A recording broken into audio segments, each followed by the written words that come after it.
There's a specific moment that stays with you longer than the argument itself. It's not during the conversation, it's after.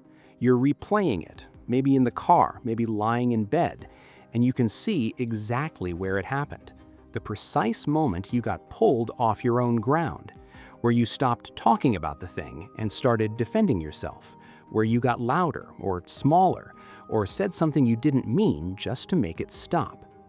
And the worst part isn't what they did, it's that you can see, clearly now, that they knew exactly what they were doing. Every escalation, every pivot, every moment where the conversation shifted and you followed it without thinking. You got played, and you knew it was happening, and you still couldn't stop it. That's the thing nobody talks about with manipulation. It's not that we don't recognize it, it's that recognition alone doesn't protect you. You can watch it unfold in real time, name exactly what's happening, and still feel the pull toward correcting them, still respond, still end up exactly where they wanted you. Schopenhauer wrote about this specifically, and what he found wasn't a set of counter moves, not a way to outmaneuver them, something that actually cuts the mechanism off at the root. Most people, when they realize they've been manipulated, ask the same question. How do I stop it next time? What do I say? What's the move that shuts it down? And that's exactly the wrong question, because it assumes the problem starts with them, with their tactics, with what they said and how they said it. Schopenhauer would tell you the problem started much earlier than that, before they opened their mouth, before the conversation even began. He had a concept he called the will, not willpower in the way we use the word now, something deeper and less flattering than that. He believed that underneath all of your reasoning, all of your logic, all of your carefully considered positions, there's something more primitive running the whole operation.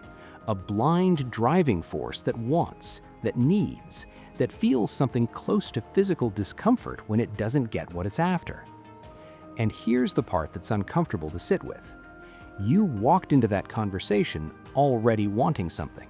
To be heard, to be understood, to have your point land, to be seen as reasonable or intelligent or right. Maybe all of those at once. You didn't decide to want those things, you just did. And the manipulator didn't create those wants, they just found them and pulled. That's why recognition alone doesn't protect you. You can watch the tactics unfold in real time, name exactly what's happening, and still feel the pull toward correcting them, still respond, still follow the conversation somewhere you never chose to go. Because the pull isn't coming from your rational mind. It was already there before your rational mind got a vote. This is Schopenhauer's real insight. The manipulation didn't work because they were clever. It worked because you were human. But that still leaves something unexplained. Because you've had difficult conversations before, people who disagreed with you strongly, who pushed back hard, who never gave an inch. And those felt different. There was something else in the room, something that had nothing to do with the argument itself. Nietzsche wrote about this exact psychology. He called it ressentiment. And it starts not with the manipulator's tactics, but with their relationship to you specifically. Because ressentiment doesn't attach itself randomly. It needs a target.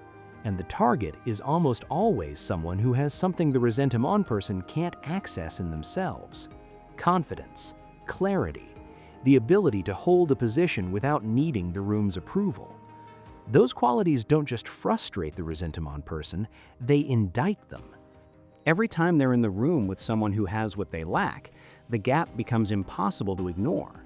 And rather than close that gap, rather than do the slow, uncomfortable work of actually developing those qualities, they find a faster solution. They redefine the qualities themselves. Your confidence becomes arrogance. Your clarity becomes aggression.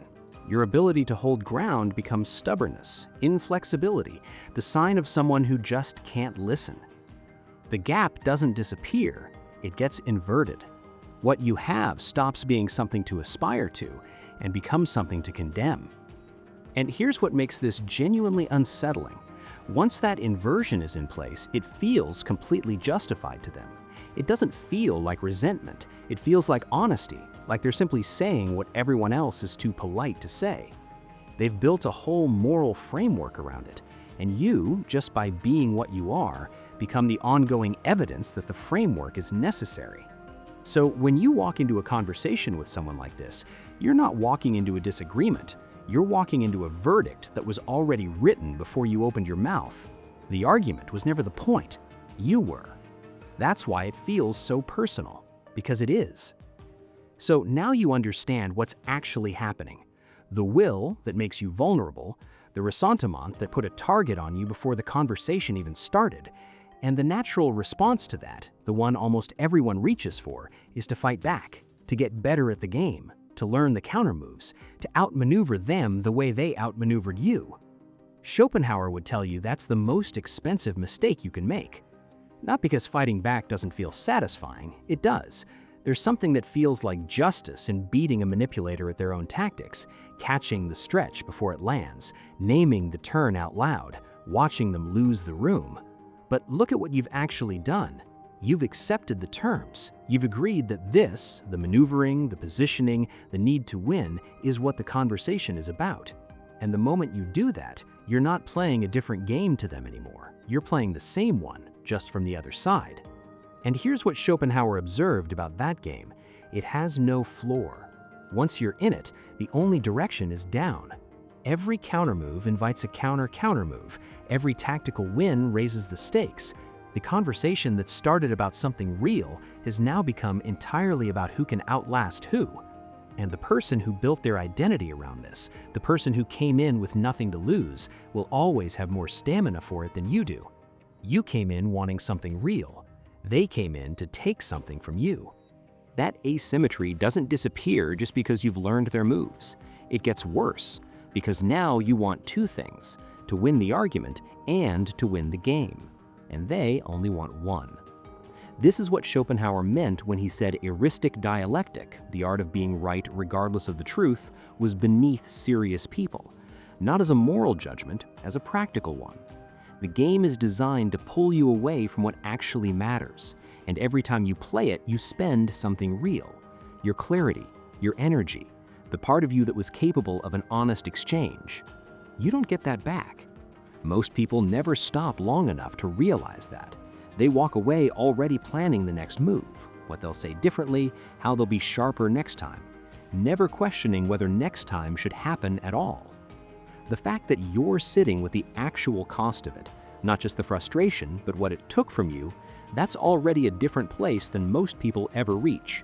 Which means you're already asking the right question.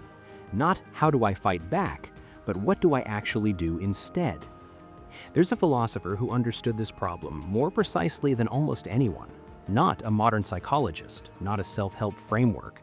A former slave who spent years with no control over anything in his external life, and who developed out of that experience one of the clearest accounts of human freedom ever written.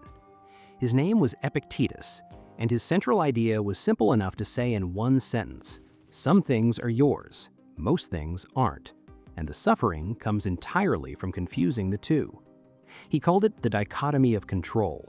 What belongs to you, your judgments, your intentions, what you choose to do next, and what doesn't, everything outside that.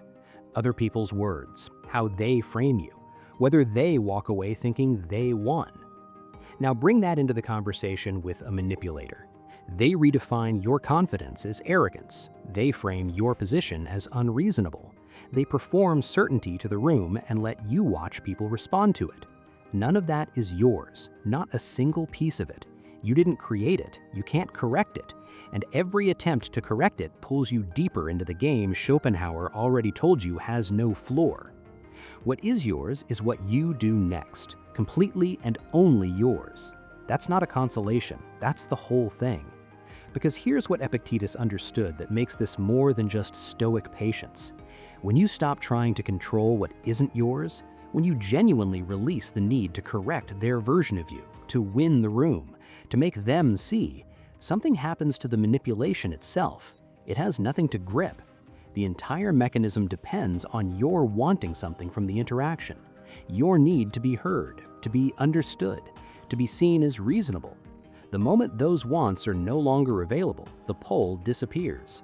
Not because you've outmaneuvered them, but because you've removed what they were pulling on. That's what shutting down a manipulator actually looks like. Not a move you make on them, a move you make on yourself. Schopenhauer had a word for what's actually at stake in all of this. He called it the inner life, and he believed it was the most valuable thing a person possesses. More valuable than reputation, more valuable than being right, more valuable than winning any argument that was ever had. He meant something specific by it, not just your mood or your mental state, the quality of your thoughts, your capacity for clarity, the part of you that can sit with a difficult idea and actually work through it, rather than just react to it. That's not fixed, it's not guaranteed. It's something you either protect or spend. And every time you engage with someone who has no interest in honest exchange, every time you follow the conversation somewhere you never chose to go, you spend some of it. The exhaustion you feel after those conversations isn't just tiredness, it's the cost made visible. Something real was taken. Not by force, you handed it over, piece by piece, every time you took the bait. Every time you defended yourself against a version of you that didn't exist. Every time you stayed in a conversation that had already told you exactly where it was going. And here's what makes that cost worth taking seriously. It doesn't announce itself. It accumulates quietly, one conversation at a time, until the person who used to think clearly, who used to hold a position without needing the room's approval, who used to leave conversations feeling sharper rather than smaller, that person has been slowly hollowed out by 100 interactions that were never worth having. Schopenhauer spent his entire life protecting against that, not out of coldness, out of clarity about what mattered. He understood that your attention, your energy, your inner life, these aren't infinite, and the people who've shown you they'll burn through them without a second thought don't deserve access to them. That's not a cynical conclusion, it's a protective one. What's different now isn't that you have better tactics, it's that you understand what was actually happening, the will that made you vulnerable, the ressentiment that made you the target, the game that was designed to cost you something whether you won or lost. And once you see all of that clearly, the pull doesn't disappear, but it loses its grip. Because you know what it is, you know what it's after, and you know that the moment you stop wanting what they're weaponizing, there's nothing left for them to work with. Schopenhauer understood that your attention, your clarity, your capacity for honest thought, these were worth more than any argument ever won. He spent his whole existence protecting them. Now you know what you're protecting, and why it was always worth it.